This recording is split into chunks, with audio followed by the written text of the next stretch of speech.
Well, here we are. Welcome everybody to episode 49 of Studio 8.1.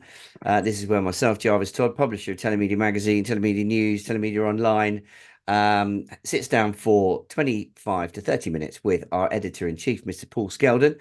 Hi, Paul. Hello. Hello, mate. How are you? I'm all right, thank you, mate. I'm all right. Looking forward to Easter. Jolly good. Nicely branded there. Nicely Yes, thank you. branded. I know it's not easy. So for those of you that don't know, we talk about all things telemedia, which means that if you're really involved in pretty much any aspect of the digital economy these days, payments, content, value-added services, delivery, messaging, all of those things are going to be important to you, and that's what we mean by telemedia, and that is what we've been doing for the last 20 odd years, even before mobile. But in fact, we're going to reference that a bit later on. So let me tell you a little bit about what we are going to talk about today. We're going to three main sections. The first is there's been some news that's come out from our dear friends at Juniper Research with regards to the messaging sector. We're then going to talk about some news regarding payments and a big win for one of our longest standing and probably leading payment aggregators, DIMOCO, who've got a big win that we'd like to tell you about. And then we've got a couple of stories regarding some action in the area of network operator or network operators. Obviously, they are the key to the telemedia sector, and sometimes they're good and sometimes they're bad. But nevertheless, we can't live without them. So we're going to tell you a little bit about what's going on at Vodafone, with Vodafone and Three in the UK, and also some more research that's come out to talk about the revenue opportunities for operators, which the telemedia industry would have. It won't be any news to the telemedia industry, but I think it's important to remind everybody about how what the opportunities are for operators and why we hope that slowly but surely they'll come kicking and screaming to the table. So without further ado, Paul, let's crack on. Let's indeed. Let's indeed. The first section, it comes under the title of messaging, and the story was business SMS revenue to grow by only 5% in 2024 as SMS pricing becomes unsustainable. Now, anyone that's watched our vodcasts in the past that will know that in general, we've had a good run where we talk about big numbers, big figures, and lots and lots of optimism around various aspects of the telemedia industry. But this is the first time we've come across something that could be termed slightly disappointing. However, perhaps no major surprise. This data has come from our dear friends at Juniper Research, and we'll also be referencing another report that they put out in the last couple of weeks. And the conclusion is that operators are actually pricing themselves out of the market, which is obviously very unwise, given that they've come under increasing competition from all kinds of other messaging solutions. Obviously, OTT being the most obvious platform that's started to cannibalize their business. And I think a lot of this is down to pricing, right? And given that operators need to make more money from all the huge investments they put into their network. This, I think, well, let me ask you first, was this a surprise to you, Paul? No. In a word, it's not. I think there's SMS, business SMS grew phenomenally. Last year alone, it was up by 23%. It grew by a similar amount the year before. It's been sort of since the pandemic, it sort of exploded. As we've talked about many times. So I think the fact that the growth has slowed is not so much of a surprise. Going from 23% annual growth to 5%, that's quite a drop. But I think there's a lot sort of at play. One, there is this issue that network operators they've upped the price and made it sort of less attractive in some ways. But I think part of the problem, or part of the fun of SMS for businesses, was that it was actually relatively quite cheap. I think this is more of a correction than a sort of anything more significant. I think also it's come though at a curious time when SMS is also afflicted by artificial inflation of traffic and all sorts of sort of fraud related issues, which is making some businesses think twice about using SMS for business marketing. And as you said, introducing it. OTT platforms, WhatsApp in particular, are also eating away at operator message volumes around businesses. And WhatsApp also operates this sort of curious business model where you pay once, regardless of whether the consumer then replies and you have a conversation with them. You just pay for one message. So it's sort of not just competitively priced compared to SMS. It's actually, if you do that, much cheaper. So I think the fact that it's not growing isn't that much of a surprise for those reasons. However, I think what is a surprise is that operators haven't capitalized on the fact that most businesses don't use SMS for business purposes. It's only a sort of relatively small number.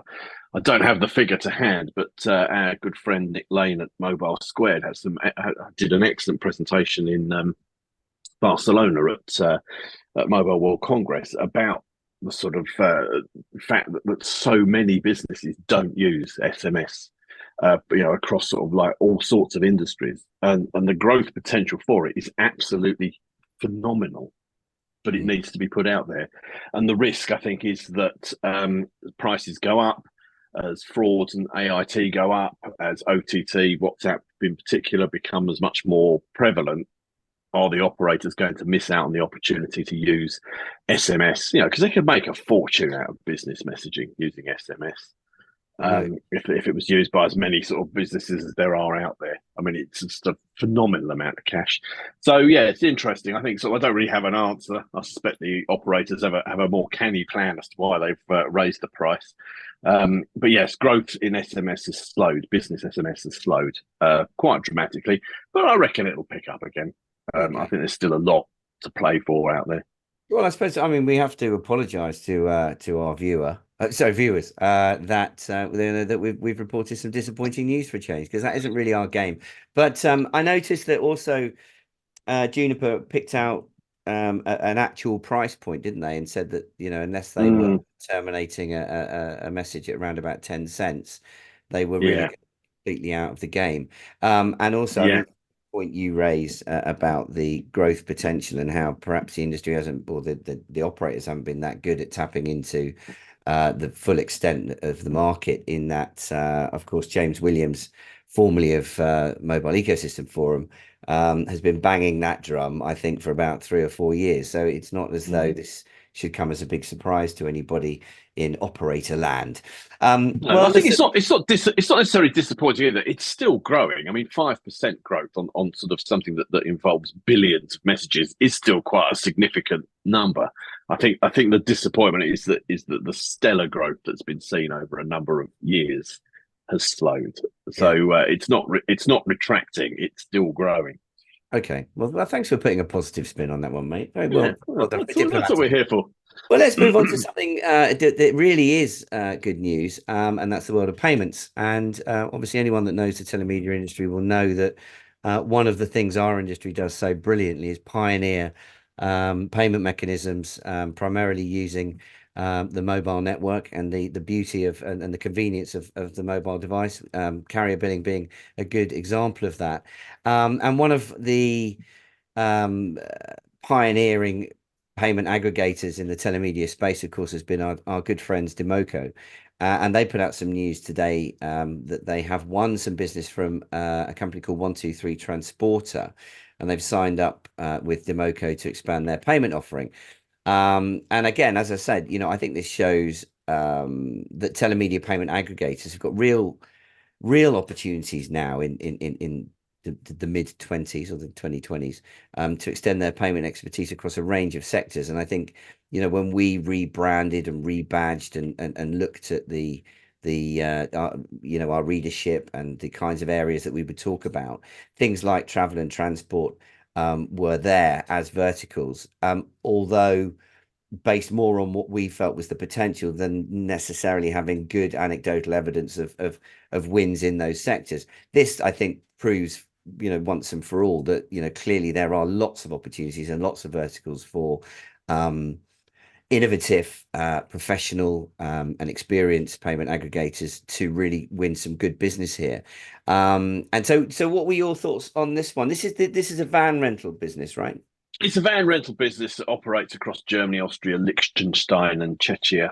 Um, and what's interesting about it, I think, I mean, is one is DIMOCO have been really active in promoting carrier billing in all sorts of less usual places. So you know, we're all very used to where carrier billing has traditionally been used around digital stuff. It's done quite a lot around sort of using them for EV charging and sort of electric bike rental and stuff. This has taken it a step further into van hire. What's interesting about it is this isn't just for carrier billing. Carrier billing is just one of a Yeah. suite of payment tools that it's offering, and I think you know, a great deal for DIMOCO. 123 Transporter are a sort of major van hire company across the sort of Germanic parts of Europe.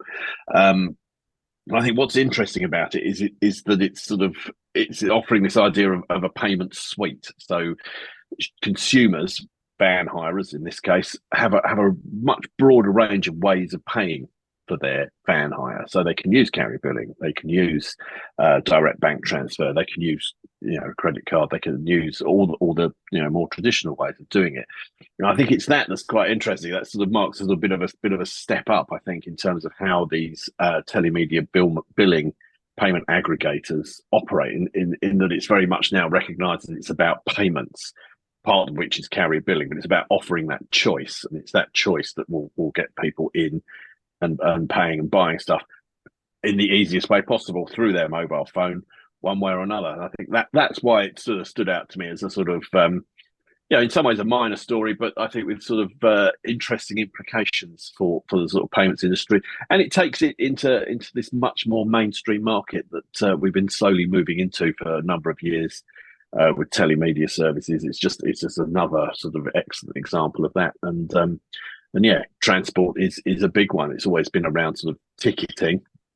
But buying your bus ticket and stuff, which is really quick and easy using carrier billing or the sort of wallets and things. But this is sort of another step up. I think it's just step away from car hire and again, like I say, EV charging and all those sorts of things. So yeah, good move for DIMOCO. Well, I think, well, yeah, I couldn't agree more. And I mean, I think what's really interesting about this is that, one of the pitches for telemedia payment solutions has always been convenience, immediacy, security. And so listening to Matthias Pacek, the founder of 123 Transporter, explaining why they've gone with DIMOCO, and his quote is, "This partnership reflects our commitment to delivering exceptional service to our customers by providing them with a convenient and secure payment experience." Which just goes to show that the sort of telemedia payment solutions, finally the benefits are getting through to those verticals, and they're absolutely seeing that those aspects of the kind of payment solutions that we've been incubating in our industry for many years are vital for these companies, not just to provide good customer experience, but also are fundamental to them actually growing their business. And he makes that point as well. So I say, well done to DIMOCO. Not a surprise to me that they chose them. They're an excellent business, as we all know. And I'm very hopeful that within the next couple of weeks or so, we'll be able to announce that DIMOCO will be involved in some way in World Telemedia. They were the sponsors of one of the greatest opening of parties I think we've ever seen. They were. In Marbella last year. So watch this space. I can't say any more than that, but I'm certainly talking to our friends down there. So I'm certainly sure that one way or another, anyone that wants to provide convenient and secure payment experiences for their customers will be able to meet DIMOCO in Marbella on the 6th, 7th, and 8th of October. So let's move on, and we're going to talk about our dear old friends. I say nemesis, the network operators, and anyone that's been listening to our vodcasts over the last 49 episodes. It'll be our 50th next week, mate. 50, I know, the big 50. Yeah, we'll have to do something. Golden episode anniversary. Yeah, we'll have to do something special. We'll have Yeah, we to will. see. We will. We've got 2 weeks to come up with a brilliant idea. Okay. Right. So anyone that there's this constant can't live with them, can't live without them kind of approach with operators. And there are some that embrace the opportunities that value-added services and premium content and additional incremental revenues can bring to them, and then some embrace that and get it and are proactive within the telemedia sector, and others, it's a bit like banging your head against a brick wall. And so that sort of puts in context the our relationship with the network operators. Specifically, we're going to talk about the proposed merger between Vodafone UK and 3 UK. So apologies for any of our international viewers. This might not be so relevant. Go and make a cup of tea for the next 4 minutes. But there is this proposed merger, and it's been going on for quite a long time. It's been referred to the Competitions Authority for deeper scrutiny. So the proposed merger has been referred to the Competitions and Markets, the CMA, the Competitions and Markets Authority, for a phase 2 review.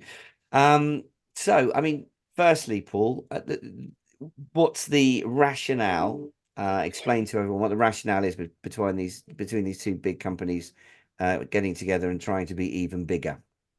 Well, they're not big enough, I think, is the rationale behind it. I think while Vodafone and Three are both big companies, they're not on the scale of the sort of O2 Telefonica sort of side of things. And I think they feel that they need to by merging, they get a much better network coverage, much bigger customer base, obviously, but it frees up a lot of spare cash to invest in network services, particularly 5G.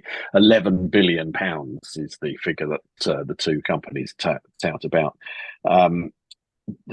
which I think is they do have a point. I think is the thing is that the sort of mobile network operator market has become more and more commoditized. They've become bigger and bigger, smaller number of much bigger players globally, and I think sort of they need to consolidate to do this. It's not a surprise really that it's been referred for a phase 2 at the CMA. Of course, it has the two of the sort of 4 network operators in the UK. You can't sort of halve the number of players without it being scrutinised. But I think there's fairly high hopes that the deal will come off because they need to be merged to be big enough to compete in the market. And I think it then also does deliver. It might seemingly remove some competition in terms of consumer choice, but actually what it will deliver is a much better consumer experience of networks generally, and it will start to deliver all the things that you can do with 5G in particular, both for businesses and for sort of consumers. So I think it is an interesting merger. I think it is something that probably does need to go ahead, and I think across the sort of telemedia industry as well, there will be benefits to the two together. Yes, it will be dealing with yet another massive company, which will make life harder in some ways. But I think the potential upside of what you can then do with the network that's available and the investment that goes into that network going forward is incredible. And I think it does open it up to much richer services somewhere down the line whenever this actually happens.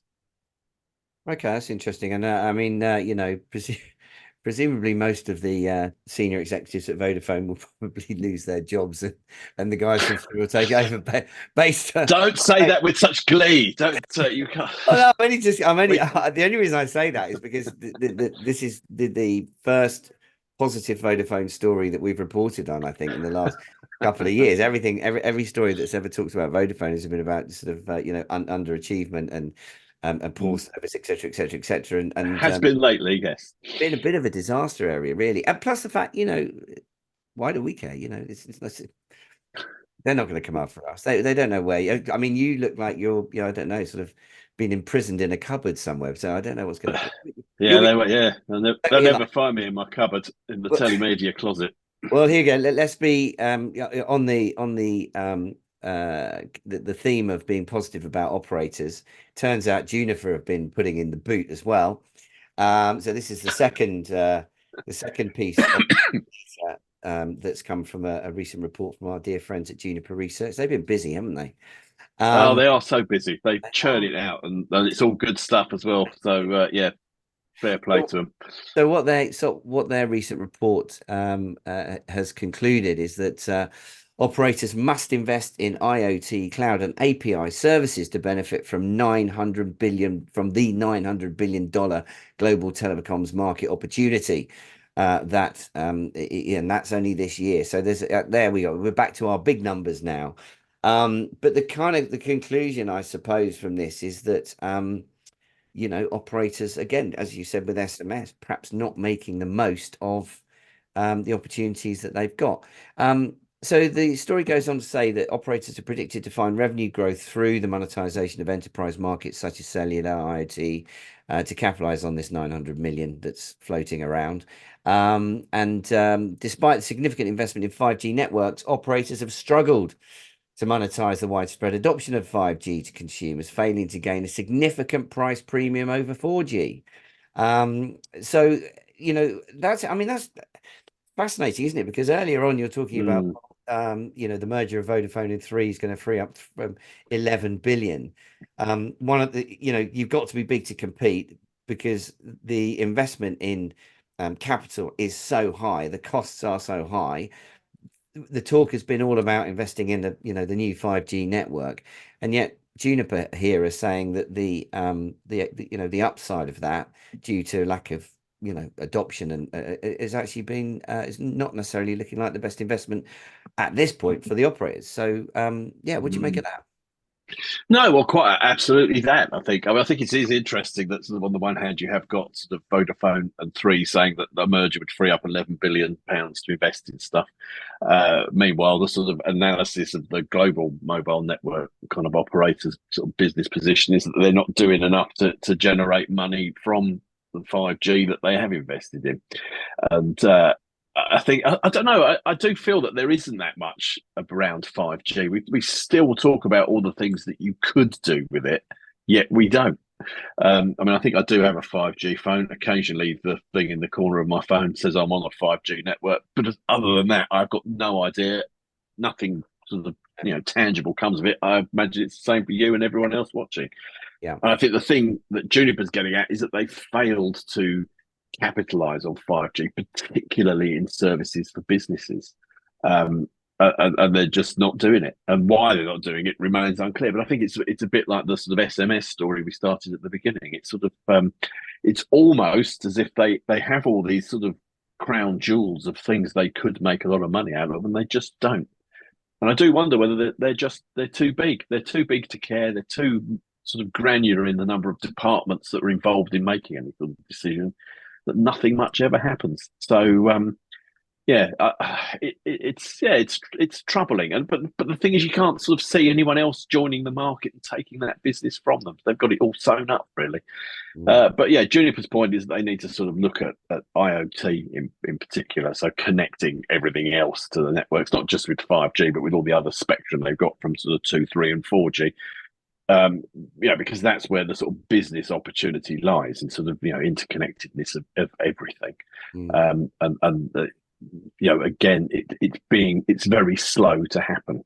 Mm. Mm. Quite how the market can be worth 900 billion, where they're not actually then sort of investing in it, you kind of think it's potentially worth 900 billion, isn't it? It's not going to be. It must be worth less because they're not doing anything about it. But again, I think we're knocking the operators. I don't mean to sort of be an MNO knocker, but I think that there are sort of questions around sort of why they do the things they do, and it could, it's an industry that really does need some sort of new entrant, like the sort of Tesla did to the car industry, or that kind of thing. You need someone to come in and sort of shake this up with a sort of brilliant new idea. Yeah, and I don't think anyone wants to hear us, a pair of knockers, um, you know, um, No, uh, being negative about what's a very important part of the telemedia value chain. I mean, I think what is interesting is that what is interesting is to see the profile of attendees at World Telemedia. For example, Orange, been coming to World Telemedia for a long time, do recently started to come to World Telemedia. Now, if you look at operators in Africa and the MENA region, which have emerged very quickly. And those markets are high tech. They've got a consumer base which is well financed, and they're looking for entertainment services, and they're looking for lifestyle services, and they're looking for, telemedia value added services. They seem to be they seem to get it now, and that's Yeah. why we see them at World Telemedia. And yet I think probably the last time we saw somebody from Vodafone UK at World Telemedia was probably, back in maybe 2015. And I think that sort of says it all, really. So I suspect that, our challenge is obviously to continue to make World Telemedia, or the telemedia industry, attractive to the operators. But, fundamentally, we're not going to be able to change their policies. But I suspect that you will start to see, or we will, continue to see, far more participation from operators in those specific regions. And I think it's going to continue to be an uphill slog, for the UK and Europeans. And I think maybe that's just the kind of legacy from the fact that they deregulated a long time ago.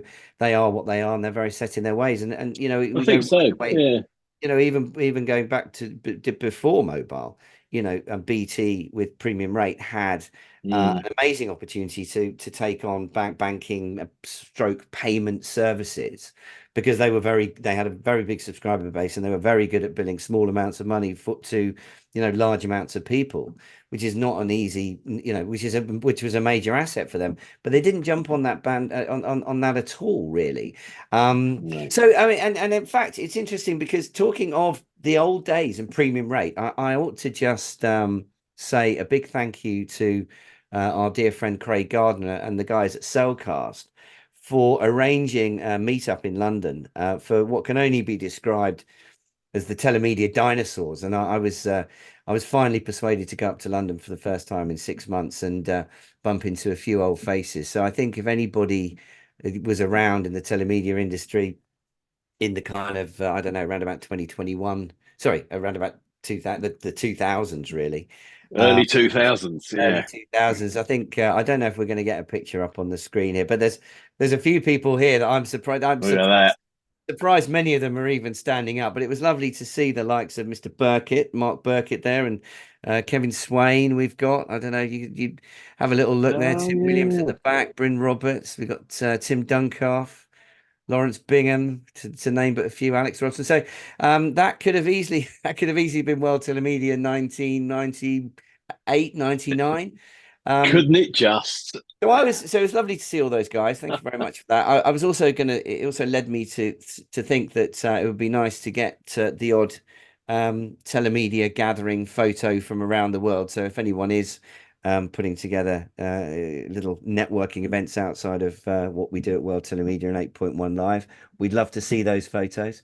But yeah, it looked like a scene from The Sopranos, didn't it? Well, I don't know. It was lovely. It all looks so strangely familiar, except they all just look a bit older. I was surprised. I tell you what, Yeah. I was surprised how well a lot of people looked. I mean, Oh yeah. They look good. They just look a bit older than last time. We yeah, sort of hung yeah. out in the West End doing that like 20 years ago. So there you go, people. So it's nice to know that some of those guys are still alive and well, and still probably pulling the strings of the telemedia industry. But pioneers is what they are, and pioneers is what you are. And let's continue to pioneer and find new and exciting ways to deploy telemedia technology, content, payment services across the world, and continue to make the headlines. And if you do, we would love to receive those headlines, and we will talk about them and big you up in the next episode of our vodcast. Which will be, as I say, the bicentenary. Is it? No. What's the half century? Silver. It's half century. Half, It's golden. half It's our century. golden one, episode 50, the big 50. Yeah. Episode 50. So So, yeah. So please tune in for that in 2 weeks' time. Thank you very much for listening, and have a very, very happy Easter, or whatever other holiday you are celebrating in the next week or so. So, Paul, mate, thank you very much. I will see you in you 2 weeks' too. time. See you for the big 50.